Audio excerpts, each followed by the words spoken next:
Esse é o nosso primeiro episódio do Nossa Natureza. Pararam pra reparar, estão ouvindo esse som. Ele é um programa que fala sobre como a natureza interfere na nossa saúde, como a gente interfere na natureza e pode ter um benefício ou um malefício para nós, e também do convívio da gente com os nossos semelhantes e com os outros seres da natureza. Como tudo está ligado e como cada atitude pode ter um impacto positivo ou negativo na sua vida. É o Nossa Natureza, bem-vindos. Som de corte pungente, mundo doente, além da conta. Sangra-lo imediato, mas cura de fato não aponta. Em uma remota viela, a voz de uma santa. E hoje é um dia muito especial. No programa a gente tem a honra de receber o professor Drauzio Varela, nosso grande médico e professor dos brasileiros aí de saúde, ensinou tanta gente, fez tanta coisa boa que eu tentei na entrevista dar um apanhado geral do que é a tua vida e de tanta coisa boa que você faz pelo Brasil e pelos brasileiros, né?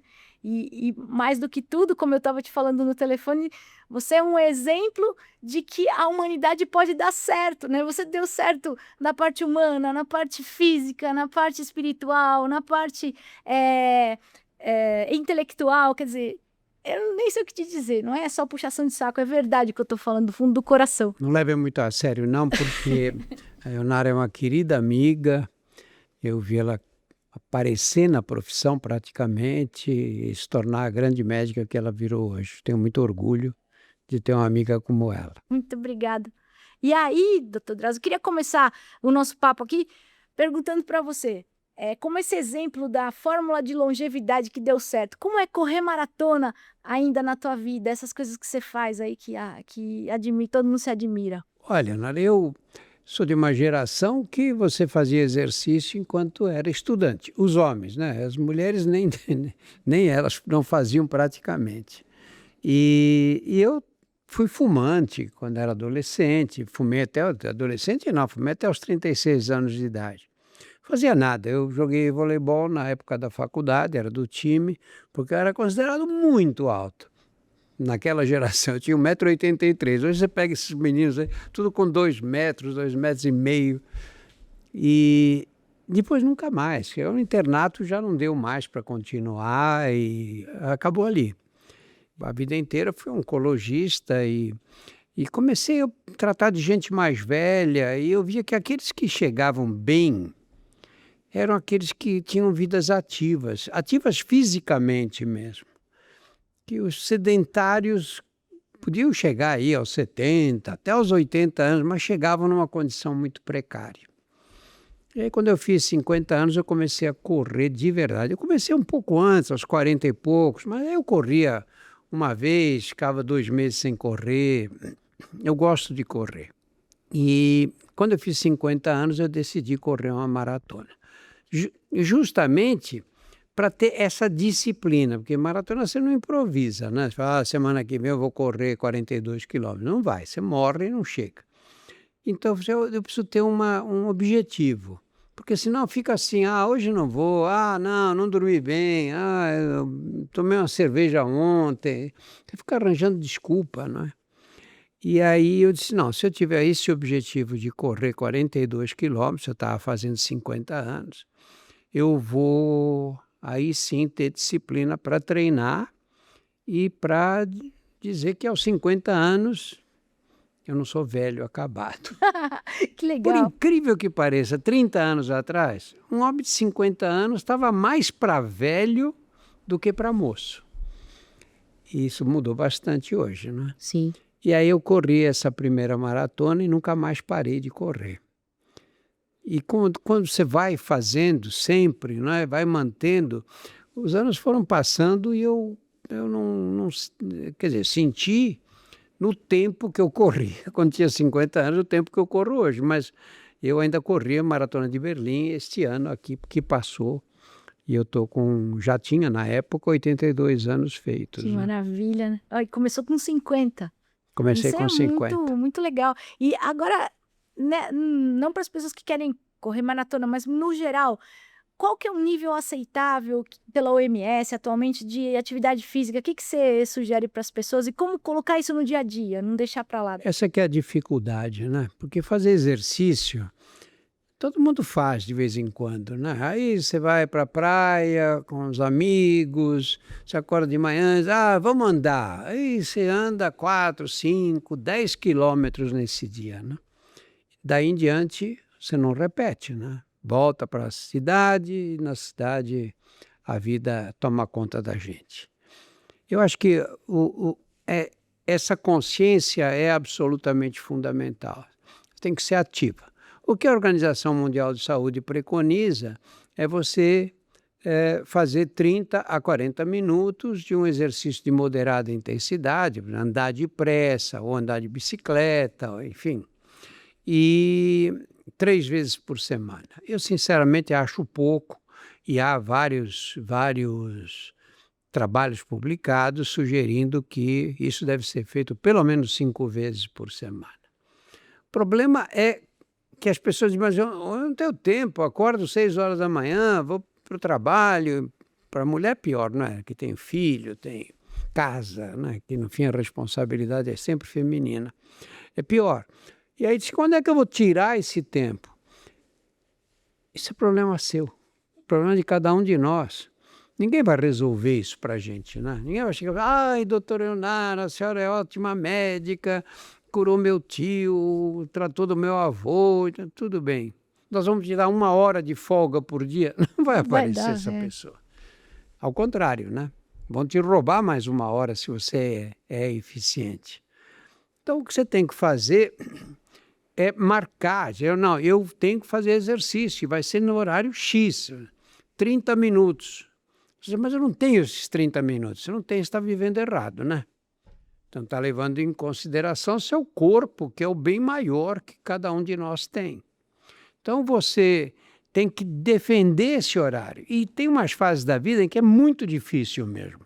Você está atrapalhada, você tem aula, tem congresso, viaja, criança pequena. Né, Aí você vai fazer o seguinte, você vai achar um jeito de fazer 30 minutos de exercício no seu dia a dia. Tem sempre uma escada por perto. Sobe escada. Descer não, que não ajuda. Desce pelo elevador, que na descida se machuca o joelho e não faz exercício. Sobe escada, anda, dá a volta no quarteirão, está escrevendo, fazendo um trabalho escrito, daí a cada 20, 30 minutos, levanta, anda 10 metros, 20 metros. A gente tem que pôr na cabeça o seguinte, qualquer nível de atividade física é melhor do que nada. Às vezes a pessoa fala, mas eu só tenho 20 minutos. Melhor do que nada. Eu só tenho 5 minutos. Melhor do que nada. O corpo humano é uma máquina que a evolução desenhou para o movimento. Cheio de articulações, pernas compridas, braços longos, uma coluna que se movimenta, abaixa, levanta, vai para os lados. Ele foi desenhado assim. Você deixa parado, estraga. É como a gente faz com o trabalho, não é, Ana? É, exatamente. Você vai levantar, sei lá, todo dia, 6 horas da manhã. Tudo bem, todo dia, 6 horas, você levanta e toca a tua rotina. De repente, por uma questão de trabalho, você precisa chegar 1 hora mais cedo. O que você faz? Você põe o despertador para 5 e acorda às 5 horas e levanta. Por que para o trabalho a gente tem essa responsabilidade? E para o corpo, para o nosso organismo, a gente não tem não usa o mesmo critério. E são inúmeros os estudos que mostram os benefícios do exercício, né? Eles suplantam muito esse monte de suplemento, vitamina que o pessoal toma. E fala um pouco sobre isso, doutor Drauzio. Eu sou um pouco radical nessa história aí. Eu nunca tomei nada disso. Desse suplemento. Sabe? Nunca tomei nada disso. Bom, mas você não serve de exemplo. Bom, não me dei tão mal assim, né? Opa. Cheguei aos 82 anos e quero ver se o ano que vem, com 83, esse ano, com 83, eu consigo correr mais uma. E ainda usam o teu nome para vender um monte de porcaria por aí, né? Pois é. O problema, sabe qual é? É que o sonho da humanidade é a fonte da juventude. Isso não começou agora, foi lá atrás, não é? A pedra É, filosofal. lá atrás. E o que a gente imagina é que se a gente fizer tudo direitinho, isso vai garantir que você vai viver bastante tempo. Só que tudo direito o que é? É você ter uma dieta adequada diariamente, você comer alimentos in natura, salada, verduras de um modo geral, legumes, pouca carne, pouca gordura, muito pouco açúcar ou nenhum açúcar e ao mesmo tempo fazer exercício. Isso dá trabalho, é difícil.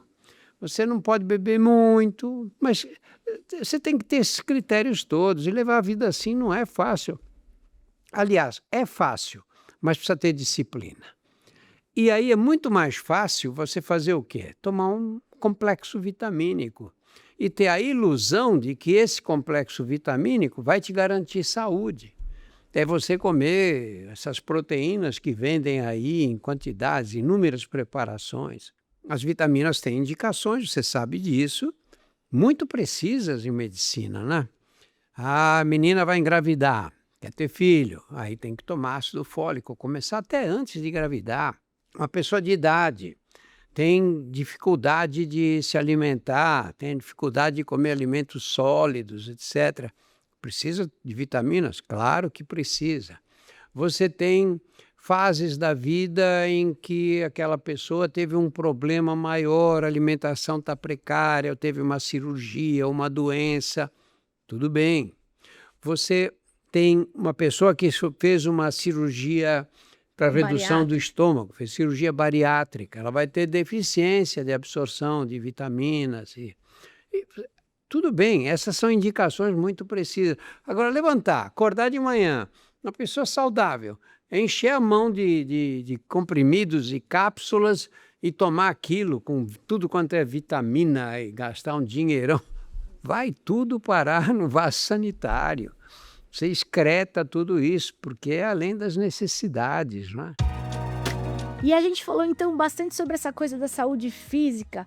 E o que você tem observado de saúde mental hoje em dia? Como é que a gente é bombardeado aí por essas redes sociais, principalmente as crianças, os jovens, mas também os idosos, né?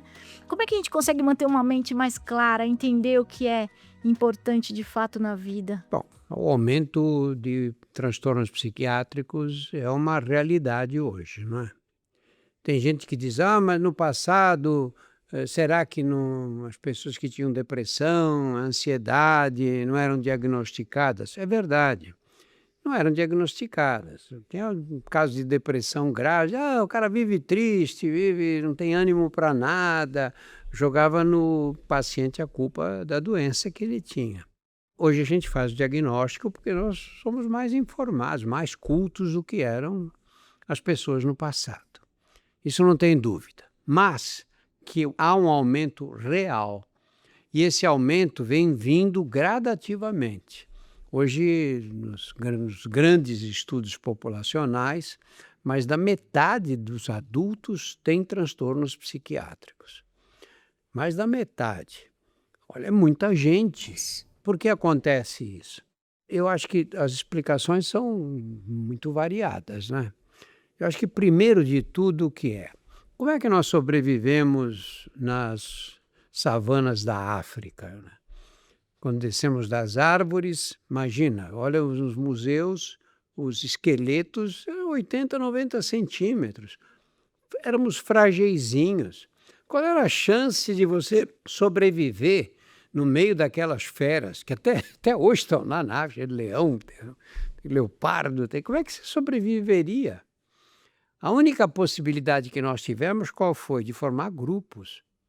E nós só sobrevivemos porque nós soubemos formar grupos. O grupo nos fazia mais fortes e com chance de defesa.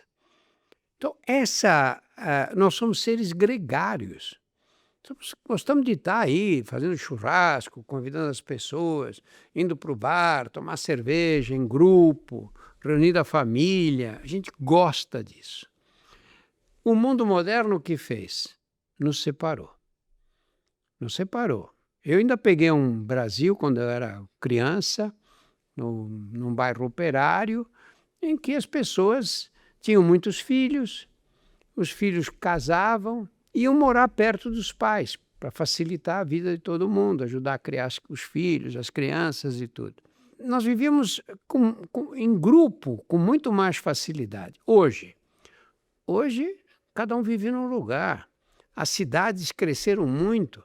Você vai visitar o seu pai, sua mãe, você precisa pensar bem que horário você vai, porque senão você pode levar 1 hora no trânsito para ir, 1 hora e meia para voltar. Amigos de infância desapareceram, porque as sociedades ficaram muito móveis, não é? E um vai para cá, outro se forma, outro sai do estado, outro sai do país. E nós passamos a viver fechados em apartamentos hoje, a maioria das pessoas, nas grandes cidades. Esse processo de urbanização foi muito rápido. O que aconteceu aqui em 30, 40 anos levou mais de um século para acontecer na Europa. E aí passamos a ter esse estilo de vida, em que você fica isolado. Atrás de uma tela. E aí veio a tecnologia, né? E a tecnologia o que fez? Fez a gente trabalhar mais, não menos, trabalhar mais e ficar cada vez mais separados dos outros. É muito bom você poder mandar uma mensagem para uma pessoa para resolver um probleminha rápido.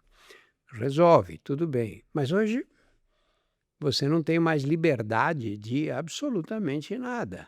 Você está o tempo inteiro preso. Nós vivemos online, o dia e noite. O ser humano, o cérebro humano, não tem a capacidade de acompanhar tantos acontecimentos simultaneamente. Estou aqui, tem um copo d'água aqui. Eu sei que está aqui. Eu estou olhando para você, estou conversando, estou falando, pensando no que eu estou dizendo, mas se eu resolver dar um gole d'água, eu sei onde está o copo. Essa é chamada memória de trabalho, é essa memória imediata. Sei que ali tem uma câmera, aqui tem uma luz. Amanhã eu não vou lembrar disso, onde é que estava essa luz. Por quê? Porque a memória de trabalho serve para isso mesmo, para você usar, é uma memória de curta duração. Qual seria a vantagem daqui a 5 anos, falar, estou lembrado daquele estúdio, tinha uma luz ali. A memória ficaria completamente sobrecarregada e incapaz de criar novas memórias. Você tem aí a memória de longa duração. Aí, se eu te perguntar, onde você estava quando caíram as Torres Gêmeas? Você vai lembrar o lugar em que você estava ali, que ela vem carregada de emoção e aí pior. Onde você estava quando faleceu seu avô, sua tia? Você vai lembrar. Agora, quando você está num ambiente em que o estímulo é muito rápido, você está no computador, você pôs o celular ali do lado. Tem experiências, tem trabalhos nessa área da psicologia que mostram que se você põe o celular desligado, não vai tocar, você sabe, você desligou o celular e põe do lado, ele já perturba a tua atenção. Se você faz testes de atenção assim, a simples presença do celular prejudica a atenção. Por isso, Ionara, hoje, o que as pessoas mais se queixam no teu consultório? Que se queixam mais do que dor nas costas. E que estão perdendo a memória, que a memória não está boa. Aí você fica lá com uma menina de 35 anos que diz que a memória não está boa. Você acha que é a memória que não está boa, aos 35 anos? É a atenção. E para você ter memória, você tem que prestar atenção. A professora na escola primária já dizia isso. Exatamente. Presta atenção, menina. Porque se não estava prestando atenção, você não ia aprender. Não é? E hoje nós dizemos assim. Eu fico impressionado, eu faço palestras muitas vezes, e eu pergunto assim, pego estudantes, né? Quem de vocês acha que a memória não está legal, que já foi bem melhor antes? Todo mundo levantou a mão. Tanta gente que levanta a mão, que uma vez eu falei, eu não perguntei quem quer aceitar Jesus, porque a classe inteira levantou a mão, a classe inteira, meninas e meninos aí de faculdade, 20 anos de idade, imagina. Essa é a realidade que a gente vive hoje. E essa estimulação permanente, a tela, isso não pode fazer bem, né? A gente vê as crianças hoje, que ficam trancadas no lugar, o celular, você tira o celular da mão deles, Eles não sabem o que fazer. eles ficam enlouquecidos. Ficam enlouquecidos. Os pais que controlam, diz que você vai ficar 1 hora sem pegar o celular. Primeiro, a criança fica perdida completamente, ela não sabe o que fazer. Depois, quando vai chegando o horário de cumprir aquela hora, começa a ficar agitada, como se fossem viciados em droga, não é? Em substâncias químicas. Então, isso é um mundo, não estou dizendo que é um mundo ruim, que é um mundo bom, não sei o que é, mas é um mundo que favorece o aparecimento de transtornos psiquiátricos, né? Nesse mundo novo aí que a gente está vivendo, e aí um pouco do passado que você viveu com a AIDS, naquela época da AIDS, como é que foi tua vivência naquele tempo, com aquele Brasil que venceu a doença, naquela história toda da mobilização pelas as drogas disponíveis para todos, para o tratamento? Como que você faz um paralelo do que foi, do que você já viveu com esse mundo que você está agora? Olha, ali, os primeiros casos de AIDS aconteceu no Brasil quando 80 e pouquinhos, 82, 83. Eu trabalhava no Hospital do Câncer naquele tempo, na C. Camargo, e chefiava o serviço de imunologia. Comecei a receber os primeiros casos de AIDS. E aí fiz um estágio nos Estados Unidos, no departamento de imunologia de um grande hospital de câncer lá, e vi os primeiros casos de AIDS. Quando eu voltei, eu era o único oncologista da cidade, e havia poucos naquele tempo, que tinha visto casos de AIDS. E aí eu comecei a receber todos os casos de câncer e AIDS da cidade. Todos. Os que tinham câncer, na verdade. Certo. E foi uma experiência muito dolorosa, porque o diagnóstico era feito tardiamente, as pessoas pegavam o vírus, passavam 8, 10 anos sem manifestação nenhuma, e de repente começavam a ter infecções oportunistas. Ou começavam a ter sarcoma de Kaposi, que é aquele tumor que dá manchas vermelhas pelo corpo. E aí tudo era muito rápido, porque vinha uma infecção, você tratava, em seguida vinha outra, e depois mais outra, e os doentes morriam na cara da gente. Eu lembro que uma época, entre o consultório e o Carandiru, que era a cadeia onde eu atendia, eu chegava a perder 10 doentes numa semana. Mais de um doente por dia, né? Então foi uma coisa muito difícil. E a ignorância era total, associada ao preconceito que existe até hoje, mas naquela época nem se compara. Era uma coisa terrível, né? Eu vi ali surgir os primeiros casos de AIDS e acompanhar esses casos mais graves. Quando chegou em 1995, surgiram essas drogas novas. E essas drogas revolucionaram o tratamento da AIDS. Eu acho que foi a minha geração viveu essa revolução nessa área, né? Revolução que eu digo por quê? Porque você tinha doentes morrendo no hospital, fracos, gente que tinha perdido 40, 50 quilos, eram pele e osso desgastados pelas infecções oportunistas. E aí, uma semana depois, ele estava tendo alta, e muitos deles estão vivos até hoje. Imagina, uma doença que era uniformemente fatal. Nós começamos a controlar. Então, do ponto de vista de experiência médica, foi uma fase muito recompensadora essa. E, ao mesmo tempo, a sociedade, pela primeira vez, passou a entender que a informação era necessária, porque era uma doença sexualmente transmissível. De início era chamada de peste gay. Aí que me intrometi no ambiente da comunicação. Bom, primeiro era o preconceito, né? Era a estigmatização. Segundo, se era uma peste de homossexuais masculinos, as mulheres estavam tranquilas, não iam se infectar. E os homens heterossexuais também, não sou gay, comigo não vai acontecer. E aí começou uma batalha para divulgar a informação, mostrar o que era a doença, como é que se transmitia, Isso foi uma experiência muito interessante. E aí, quando surgiram essas drogas, muito eficazes mesmo, o Brasil revolucionou o tratamento da AIDS no mundo. Não estou falando aqui por ufanismo gratuito nenhum. Por quê? Eu peguei uma época, Nara, em que nos congressos internacionais eles diziam que não adiantava dar remédio para pobre.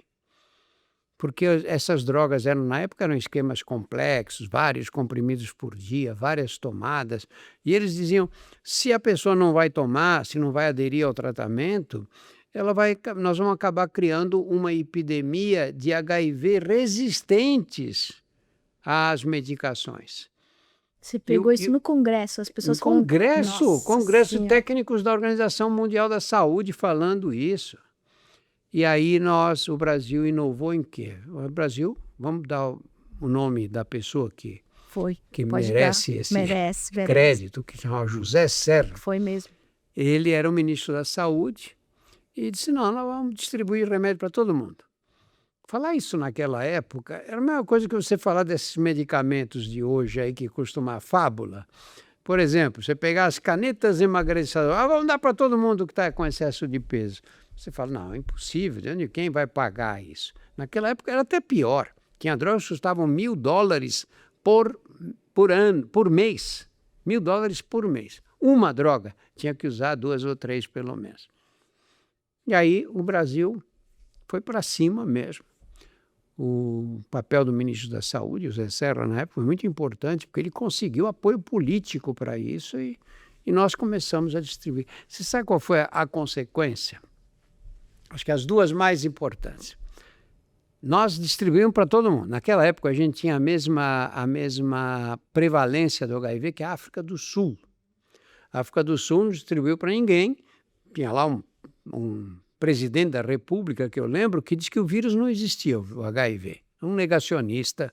A gente tem um pouco de experiência com esse tipo de gente. Por isso recentemente. E eles hoje têm 10% da população adulta infectada. Olha. Se nós tivéssemos 10% dos adultos infectados, nós teríamos 17, 18 milhões de pessoas HIV positivas. Pode. E nós temos aí, acho que 700, 800 mil. O número é grande ainda, mas não se compara. Então, esse foi o primeiro ponto.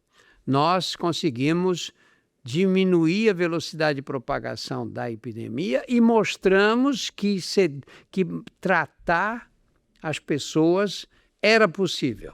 Com isso, os países da África começaram a entrar em programas de tratamento universal, que também fez com que a epidemia fosse mais devagar. Esse foi o primeiro ponto.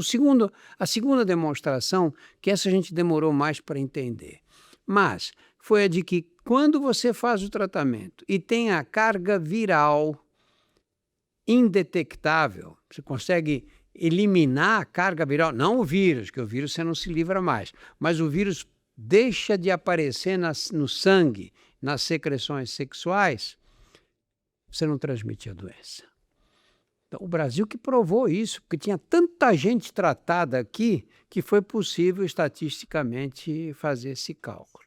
Então, é uma demonstração de que políticas públicas, quando são universais, elas funcionam. O que não dá certo é política pública feita só para gente pobre. Por que o programa da AIDS funciona no Brasil?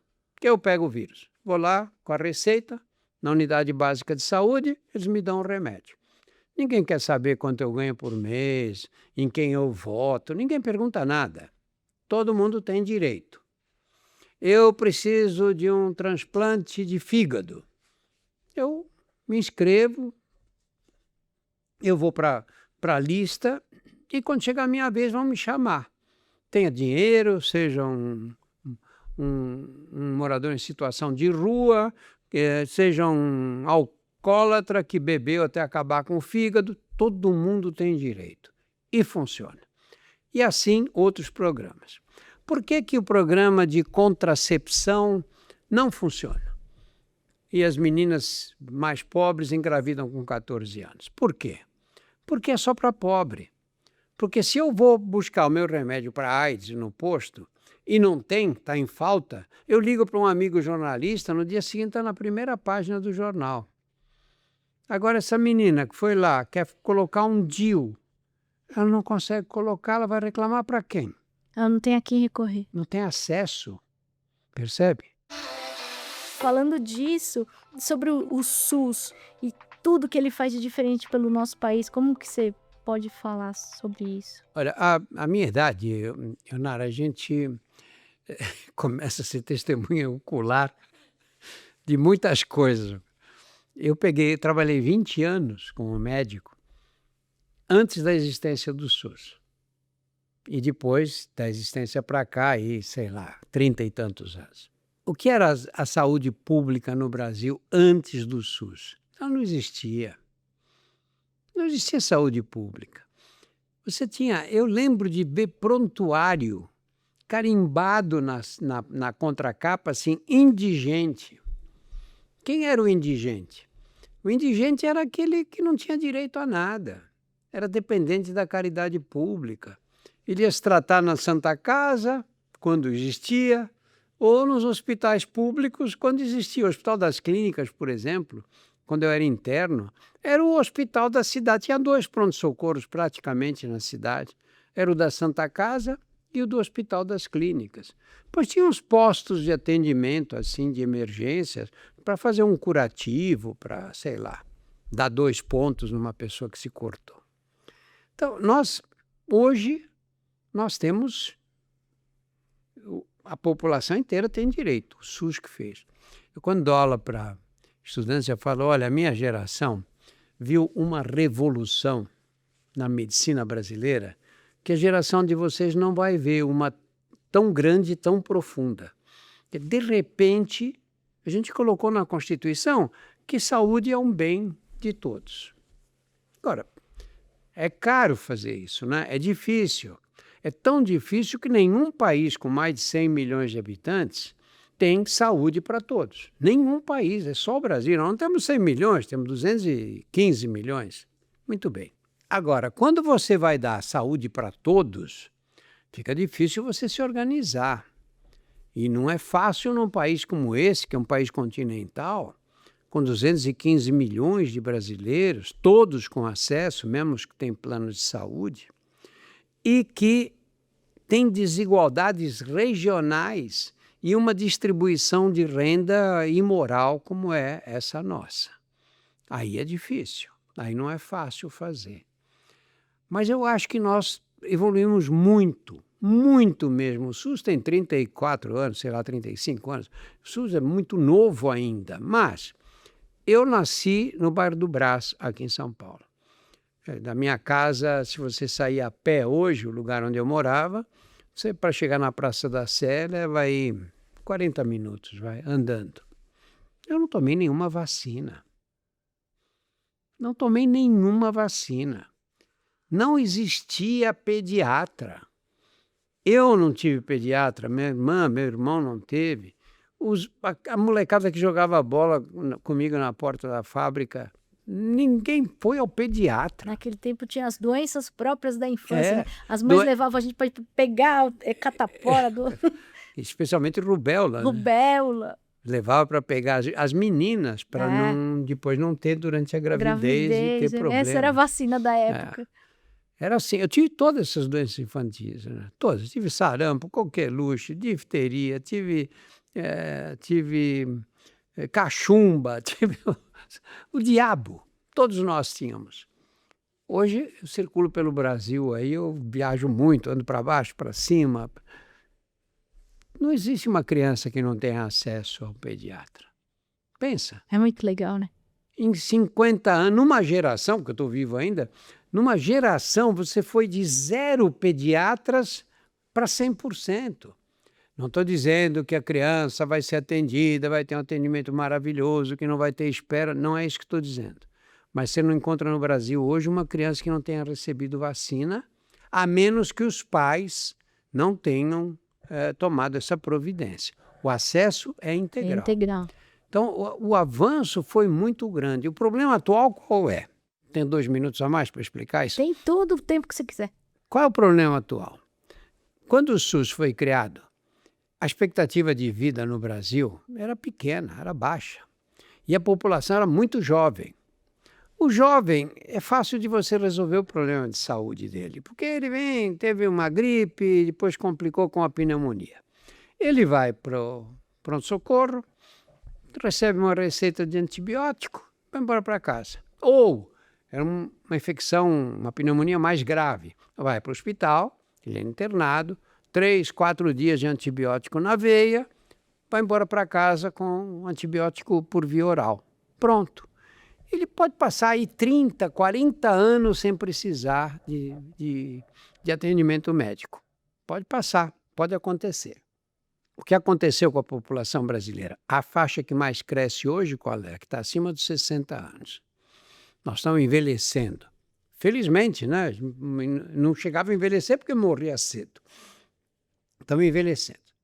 Quais são os problemas de saúde que nós temos? Agora mudou. Agora é pressão alta, agora é diabetes, problemas ortopédicos, são as doenças crônicas. E a doença crônica tem uma diferença fundamental. A dificuldade qual é? É o controle, não tem cura.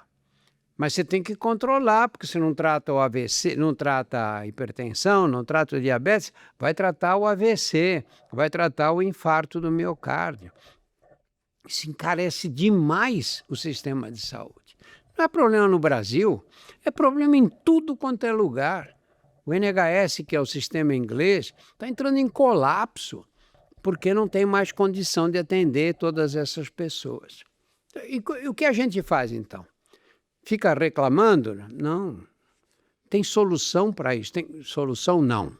Tem encaminhamento. E o encaminhamento qual é? É o programa Estratégia Saúde da Família. Maior programa de saúde pública do mundo. E o mais completo, segundo os sanitaristas internacionais, que os brasileiros nem sabem que existe. Que é o agente de saúde, que vai lá de porta em porta, bate na porta das pessoas, entram, diz como é que está a senhora, como é que... E aplicam um protocolo de perguntas e de medidas que devem ser tomadas. Que controlar a menina grávida. Você já foi fazer o pré-natal? Não, eu soube agora que eu estou grávida. Tudo bem, olha, você vai fazer o seguinte, você vai procurar a unidade básica de saúde, ela dá orientação, essa é a porta, tem que ser a porta de entrada do sistema. Nós temos no Brasil, hoje, 260 mil agentes de saúde, que cobrem 66% dos lares brasileiros. Não precisa cobrar 100%, você não precisa da agente de saúde, eu também não, a gente tem outras formas de atendimento. E aqueles que não têm nada, esses sim é que vão precisar. E para eles a assistência médica tem que ser através do Saúde da Família. As equipes têm 4, 5, 6 agentes de saúde, cada um deve atender 100 famílias, às vezes sobrecarrega atendendo 200, mas o certo é 100 famílias. E 2 auxiliares de enfermagem, uma enfermeira e um médico, ou uma médica. E pronto. Ionara, os estudos mostram que quando esse esquema funciona bem, quantas internações hospitalares a gente consegue evitar? 90%, de 85% a 90%. Porque a maioria dos problemas são simples. É fazer o encaminhamento, é você dar um medicamento, é você fazer os controles, é prevenir, não deixar as pessoas ficarem doentes. Porque quando elas ficam doentes, não há dinheiro que chegue hoje.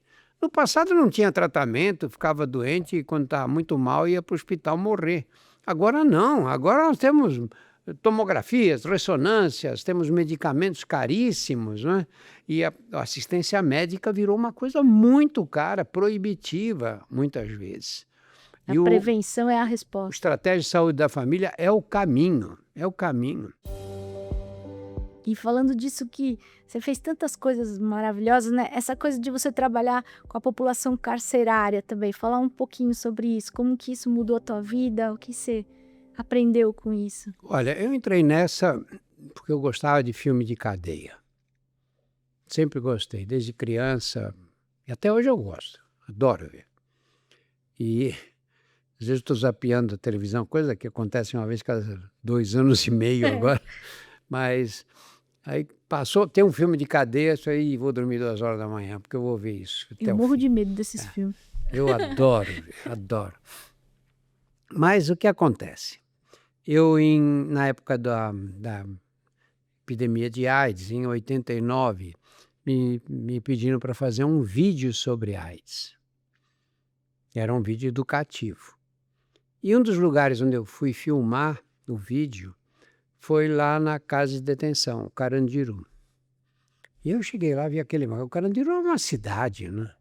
Tinha na época lá 7.000 e tantos, 8.000 e tantos presos. E os doentes ali nas fases finais da AIDS. E tipo, que absurdo, as pessoas doentes assim, que morrer na cadeia, pelo menos morrer, devia deixar de morrer em casa, não é? Enfim, foi dessa maneira.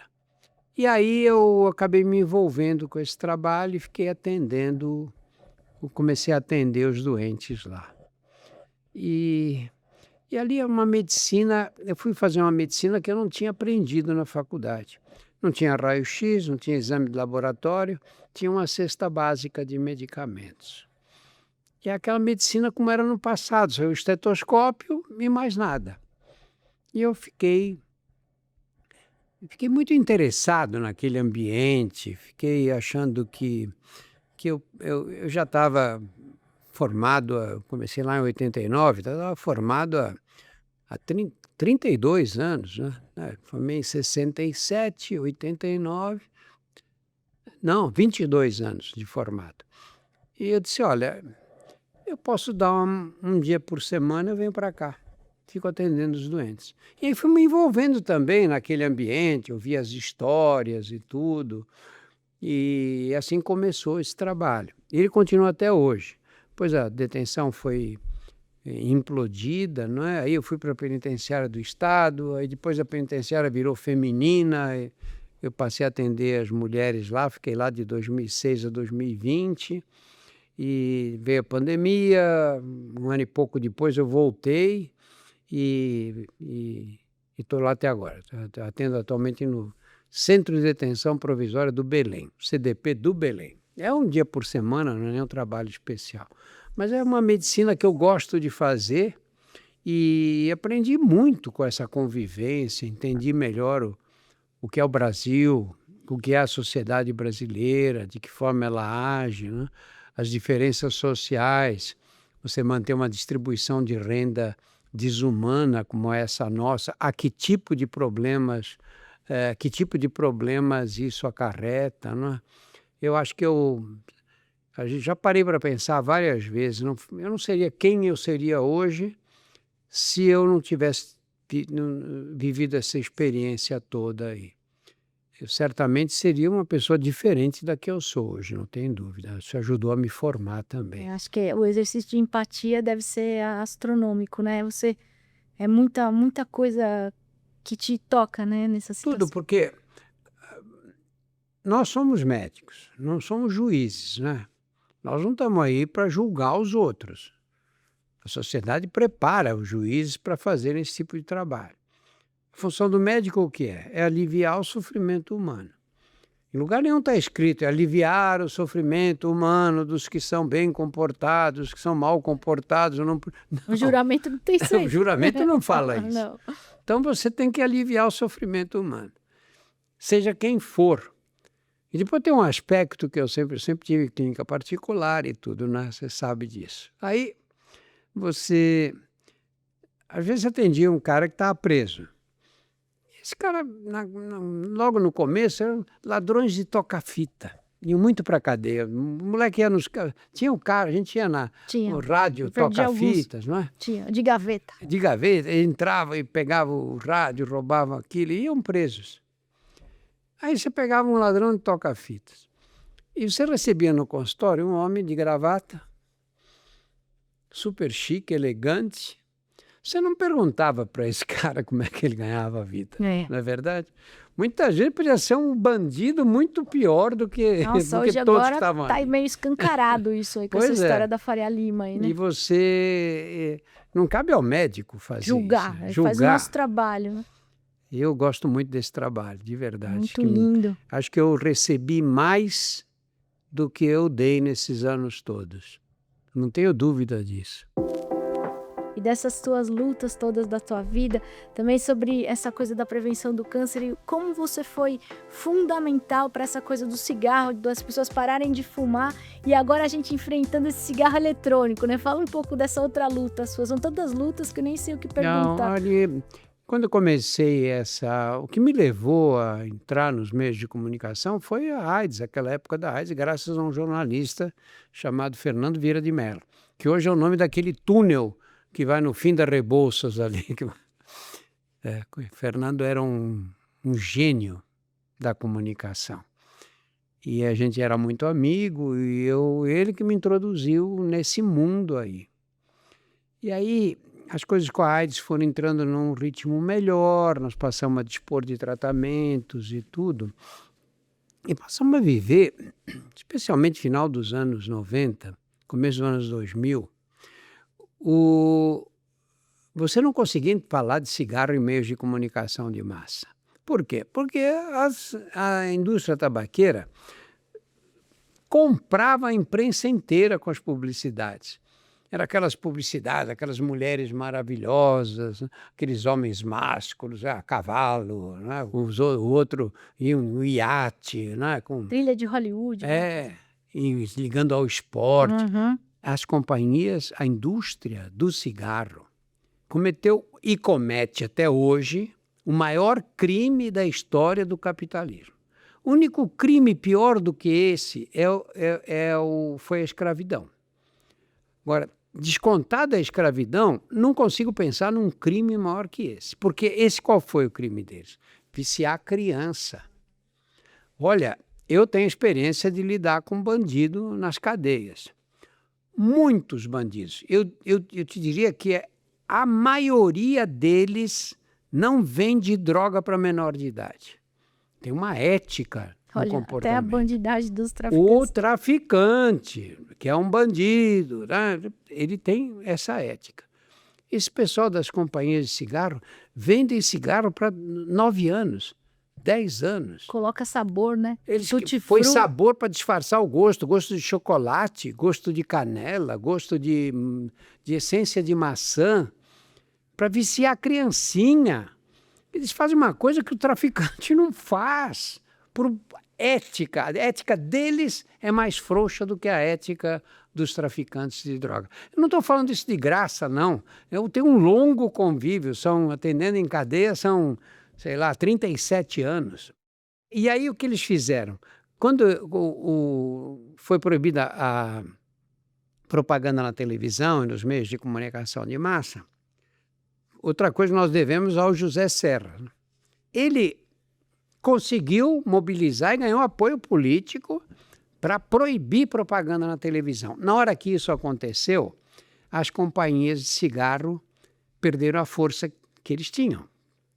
Não podiam mais ter campanhas publicitárias como eles faziam.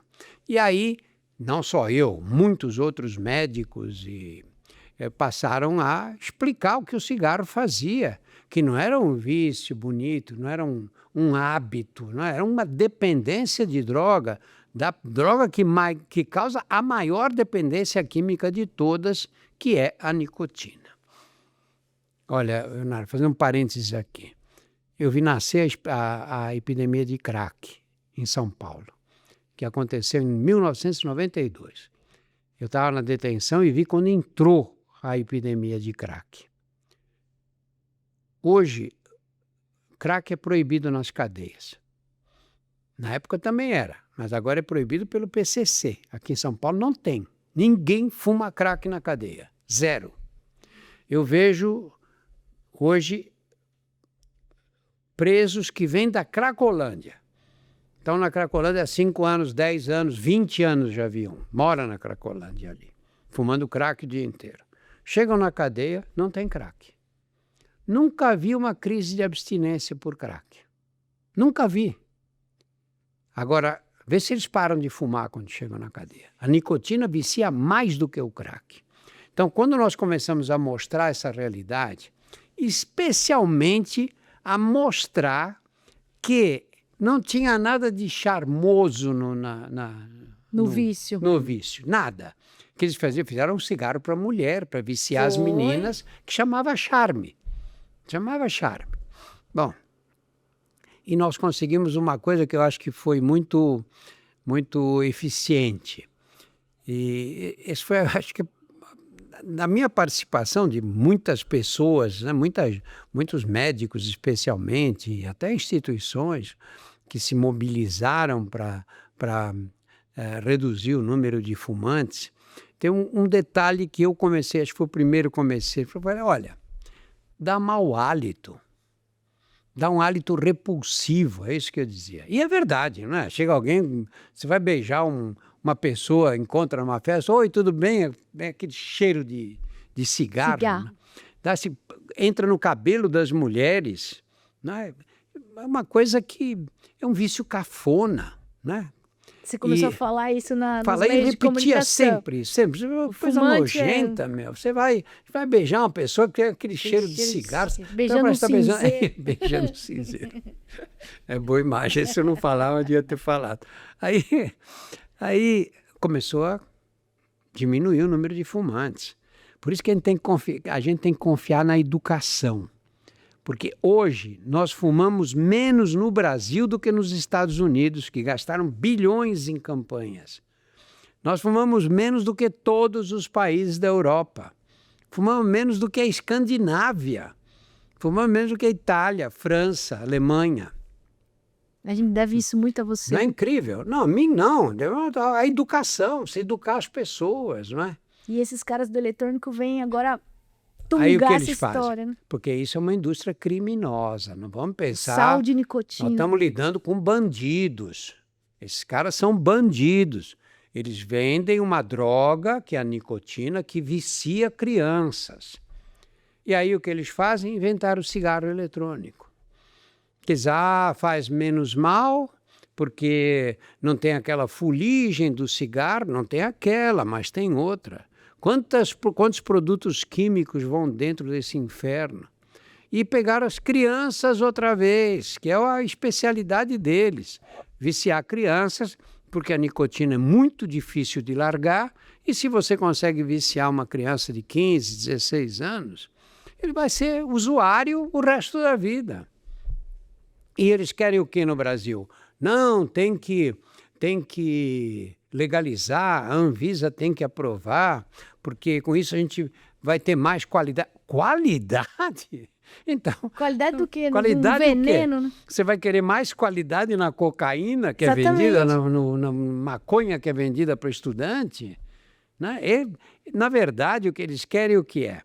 Legalizado, eles usam a distribuição deles. Eles usam toda a rede de distribuição. Hoje, em qualquer botequim que você entre, no lugar mais distante do centro, em qualquer parte do Brasil, tem lá um bar que vende cigarro.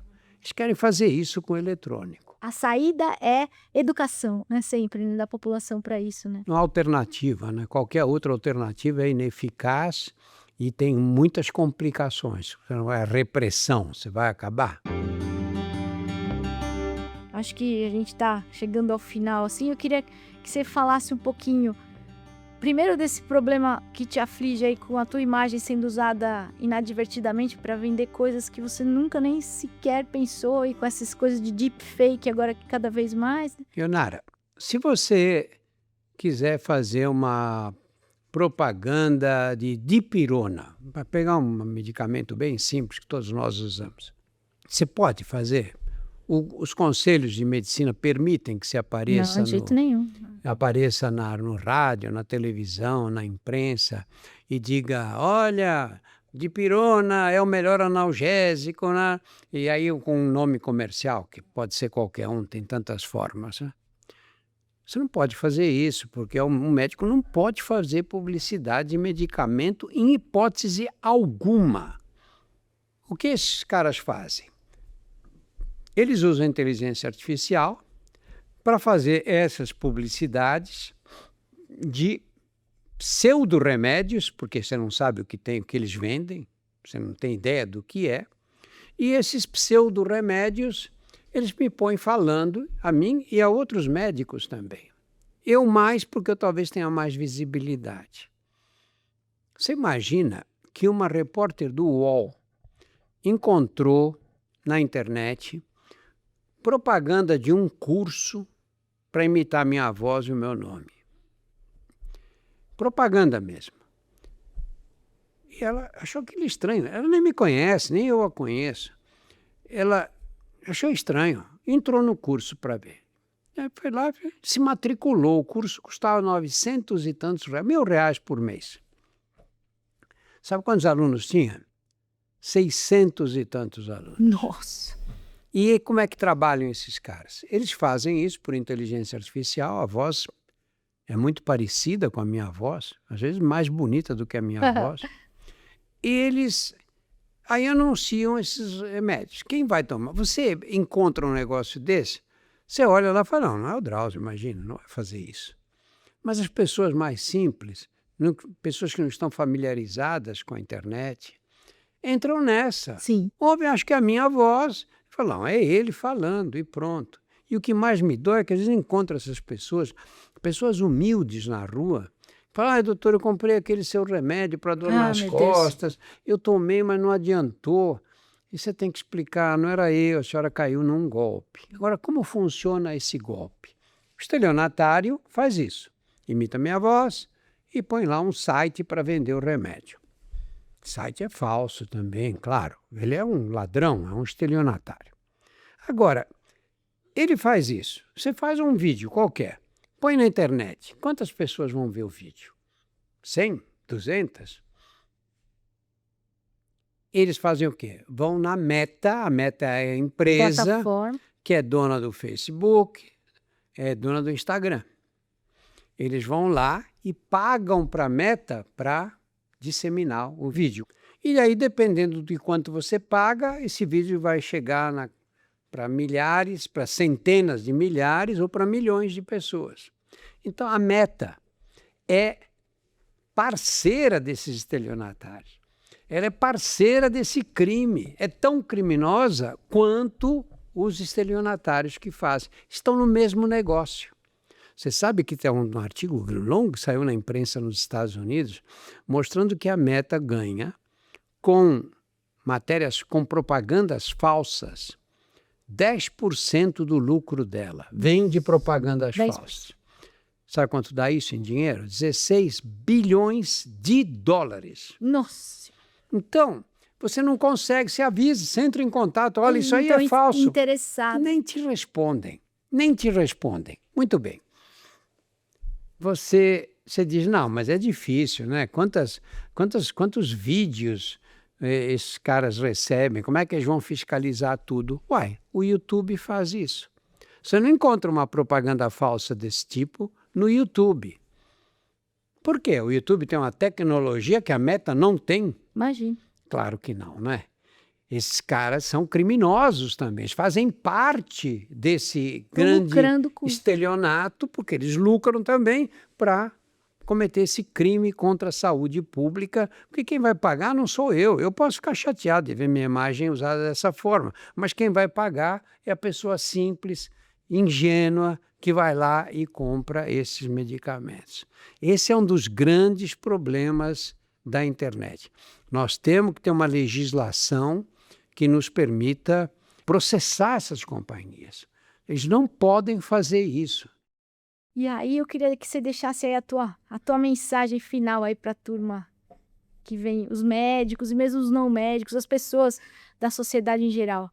Uma mensagem que você queira deixar. Eu acho que estou chegando no fim da vida, tenho 82 anos. Eu acho que você vai até 120. Mas mais para o fim, claro. E eu acho que vou deixar para os minhas filhas, minhas netas, um Brasil um pouco melhor do que aquele em que eu vivi. Acho que sim. E eu acho que é isso que a gente quer. O que você quer para tuas filhas, Leonardo? Você quer que elas tenham uma vida melhor do que a que você teve.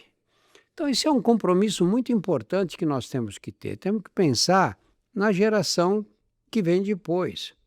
Eu, quando vejo hoje, eu sou otimista a isso. Quando eu vejo a meninada aí, tá, a meninada hoje bebe menos, fuma menos, a meninada tem uma ideia, tem um compromisso maior com o país, tem uma noção melhor da diferença de renda. Você tem muitas meninas e muitos meninos aí engajados em trabalhos para a comunidade. Eu acho que nós vamos ter um Brasil melhor do que esse. Ninguém vai ficar bem enquanto todo mundo não tiver O mínimo, né? mínimo possível, né? E eu queria que você me permitisse dizer que uma das coisas que as pessoas têm que lembrar quando olham para você é que, olhando essa tua trajetória de vida, você viveu muito para o outro. Você viveu para você, lógico, a gente sabe, mas você deu muito para o outro. Você sempre viveu tentando melhorar o outro. Isso é muito maravilhoso. Eu acho que por isso que você tem essa luz que você tem. Então, obrigado. Lara, essa coisa de dar para o outro, não é... Isso não me impediu de levar minha vida, de eu ganhar meu salário, de eu chegar no fim da vida tendo criado filhos, de estar tranquilo financeiramente, tudo. Não me impediu nada. Exatamente. E isso é uma mensagem boa para deixar para as outras gerações, né? Uma vida egoística, Exato. só pensando em você, não pensando nos outros, não dá certo. Não dá certo porque você fica sempre com aquela sensação de que você não fez nada por ninguém. É sempre esse arrependimento, uma hora vai bater. E se não bater em nenhum momento esse arrependimento, pior ainda. Nem diga, aí tá perdido mesmo. Esse ser humano já tá perdido para Aí sempre. pior. E é isso que é a humanidade, né? Viver para o outro. Isso aí as pessoas têm que lembrar. Viver pra gente e pros outros também, exatamente, claro. viver pra gente com certeza e lembrar um pouquinho do outro, porque vai melhorar para você. É esse que é as coisas, Claro. né? Então, obrigado, doutor Drauzio, e nem Eu tem que como te agradeço, agradecer. Ana. Prazer Obrigada. enorme, viu? Valeu. A capela feroz insinua o batidão.